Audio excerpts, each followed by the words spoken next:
안녕하세요. 서울 S치과 최승원 원장입니다. 오늘은 신경치료를 하고 났을 때 신경치료 후에 크라운을 꼭 씌워야 하나요? 라는 주제를 가지고 한번 이야기를 나눠보겠습니다. 결론부터 말씀드리면 꼭 크라운을 해야 되는 것은 아닙니다. 다만 이 얘기를 하기 전에 우리가 어떠한 경우에 신경치료를 하게 될까?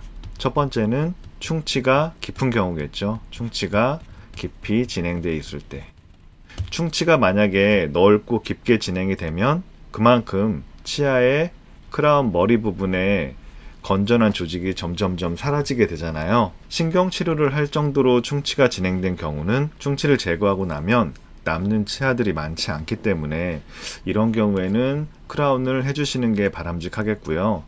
두 번째로 치외치 등과 같은 약간 특이한 해부학적 구조가 있을 때, 이런 경우에는 이제 어떻게 할지, 그리고 마지막으로 외상에 의해서 치수의 조직들이 상했을 때, 우리가 이제 신경치료를 하는 경우는 기억나는 걸로 이제 크게 이런 세 가지 종류로 나눠볼 수가 있겠습니다. 그러면은 각각 케이스를 한번 보면서 한번 살펴보겠습니다. 이 케이스는 이제 이 작은 어금니가 충치가 좀 깊어서 통증이 있다는 이유로 저희 치과에 처음 내원하신 분입니다. 사진을 보시면 충치가 깊지 않은 치아들에 비하면 여기가 좀 많이 썩어 있고 속으로도 충치가 꽤 깊어서 치아 전체적으로 까맣게 변해 있는 모습을 확인할 수가 있습니다.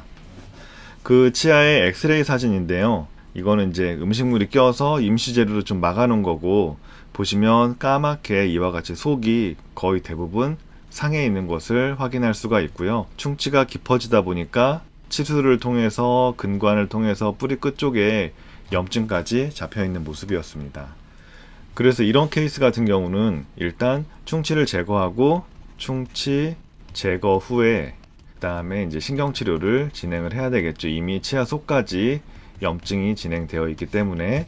그래서 치료 과정을 보면 이 사진은 이제 일단 신경치료를 마무리하고 찍은 사진입니다. 일단 신경치료 전에 기존의 치아 속에 충치를 싹 긁어낸 모습이고요. 이런 부분들은 아직도 충치가 조금 남아 있습니다. 긁었을 때 말랑말랑하고 단단한 조직들이 아니어서 제거를 해야 되고, 신경치료 후에 저희가 채워넣는 거터퍼처를 이용해서 이제 막혀 있는 모습입니다. 신경치료가 다 마무리된 사진인데, 보시면 치아가 겉에 껍질만 이렇게 남아있고 치아 속이 다 충치로 인해서 사라진 모습을 볼 수 있어요.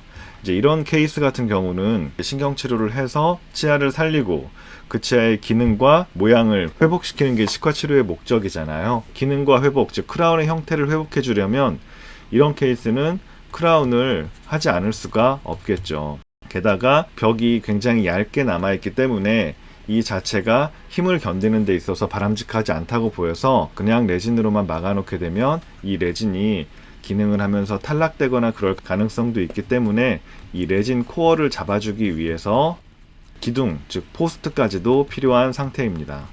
포스트를 넣고 일단 크라운을 진행을 했어요.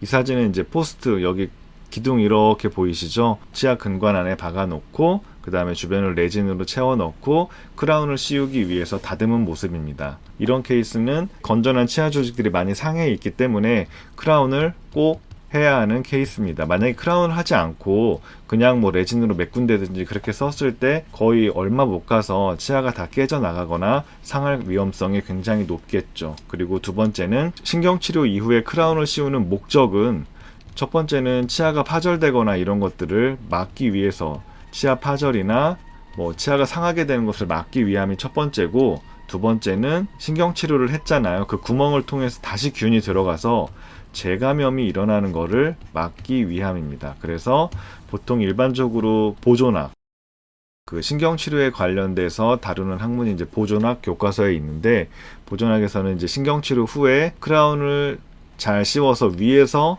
딱 막아주는, 실링을 정확히, 밀봉을 정확히 해주는 이런 과정까지가 이제 치료의 끝이라고 나와 있고, 가끔씩 신경치료 이후에 다시 염증이 생겨서 재신경치료를 하게 되는 경우도 있잖아요. 재신경치료가 이루어지게 되는, 재신경치료를 하지 않을 수 없게 되는 원인 중에 첫 번째는 당연히 처음 신경치료할 때 뭐 제대로 소독이 안 되었다든지, 그쪽에서부터 균이 남아있다가 감염이 이루어진다든지 그런 것들이 이제 첫 번째 원인일 거고, 두 번째 재신경 치료를 하게 되는 또 두 번째 큰 원인이 이 크라운이 제대로 만들어지지 않아서 틈으로 다시 2차 후식이 진행되고, 그걸 통해서 이제 재감염이 일어나는 경우가 거의 반 보고 있을 정도로 크라운을 잘 만들어서 기능과 모양을 회복시켜주는 게 굉장히 중요한 요소입니다.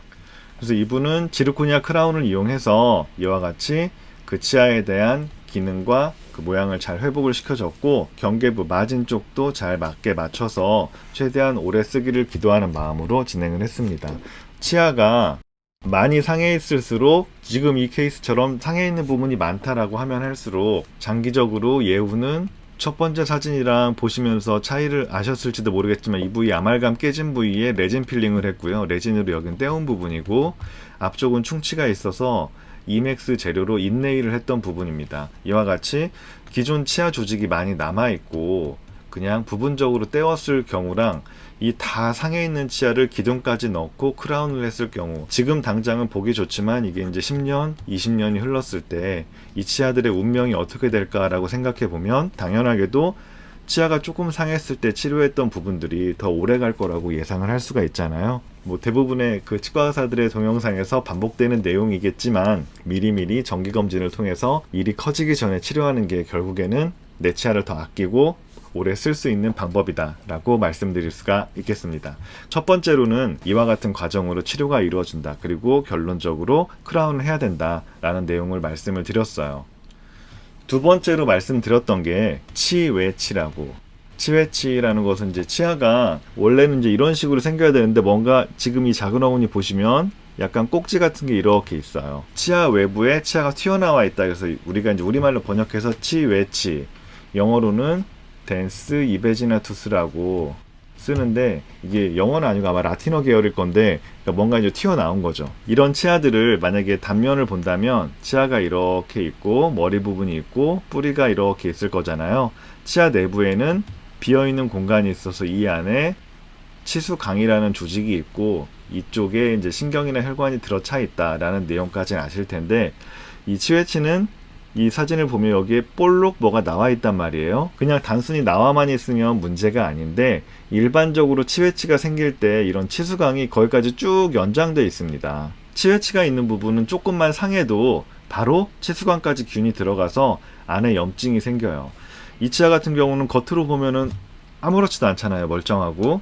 근데 이 치아의 엑스레이를 보게 되면 이렇게 생겼습니다. 이 치아가 사진에서 보셨던 치아인데, 겉으로 보면은 뭐 썩은 것도 없고 이도 말짱해요. 근데 뿌리 끝에 보면 이렇게 까매져 가지고 염증이 있고, 입 안에서도 고름주머니가 생겼던 그런 케이스였어요. 이미 치외치에서 그 꼭지 나온 부위에, 치수강 부위에 이제 균이 들어가서 속까지 다 염증이 진행된 거죠. 이런 경우에도 신경치료를 할 수밖에 없습니다. 신경치료라는 건 안에 염증을 제거하는 치료잖아요.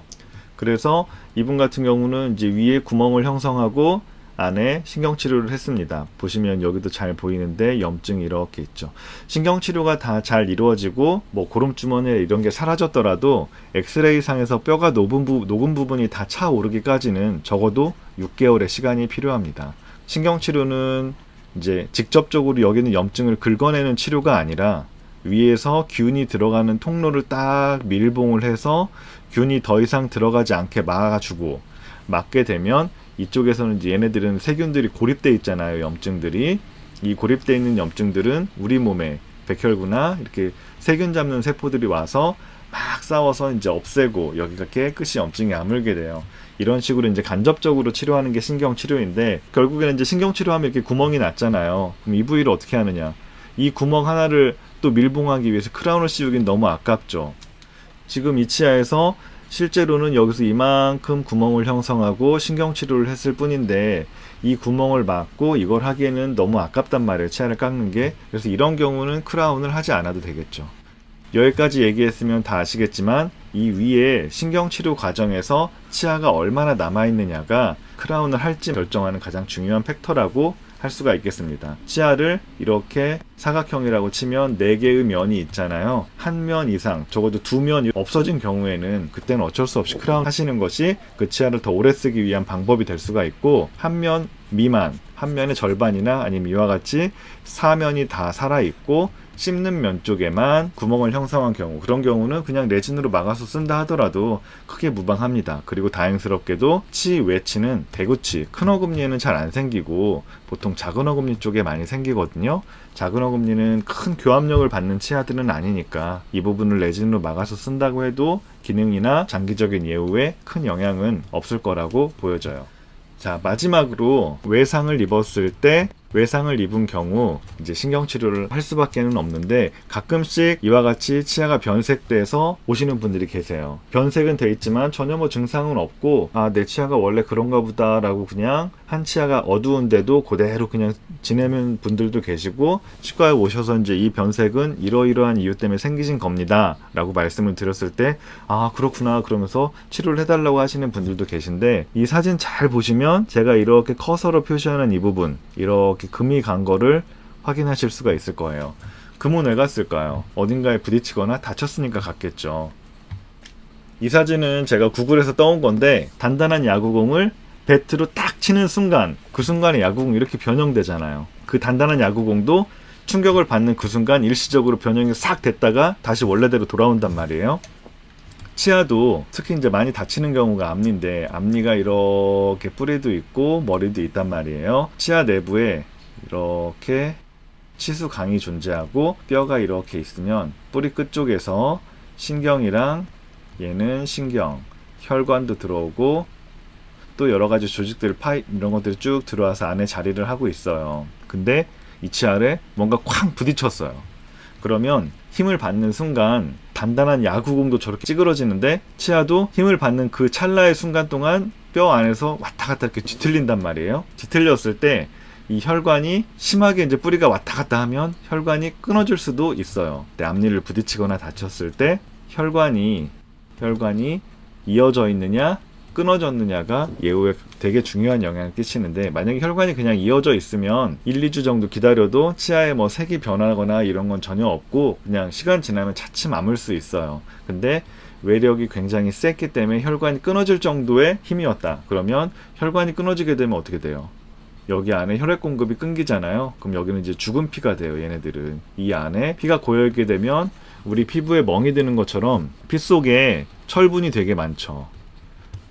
헤모글로빈이 피 속에서 산소를 옮겨주는 그 분자단인데, 헤모글로빈 안에 가장 중심이 되는 요소가 철이거든요. 근데 이제 이 철이 분해가 되면서 산화 처리되고, 즉 철이 쉽게 말하면 녹슨단 말이에요. 왜 녹슨 철은 되게 막 갈색이고 색이 안 좋잖아요. 우리가 다쳤을 때 멍이 드는 것도 결국 피 속에서 철 성분들이 다 산화가 돼가지고 그런 식으로 색이 변하게 보이는데, 우리 치아 내부에서도 고인 피가 되면 이게 이제 점점점 분해되면서 철들이 산화가 되고, 그래서 겉으로 봤을 때 멍든 것처럼 치아색이 변하게 됩니다. 보통 2주 정도가 이제 관건인데, 그래서 2주 정도를 지켜보고 색이 변하면, 아, 이건 혈관이 끊어졌구나, 얘는 죽은 조직이 됐구나, 안에 조직을 싹 긁어내야 되겠다, 이렇게 판단하는 거고, 만약에 2주가 지났는데도 색이 변하지 않으면 그때는 아, 혈관은 다행히 끊어지지 않았구나, 아싸 럭키, 이러면서 시간을 두고 기다려보게 되는 거죠.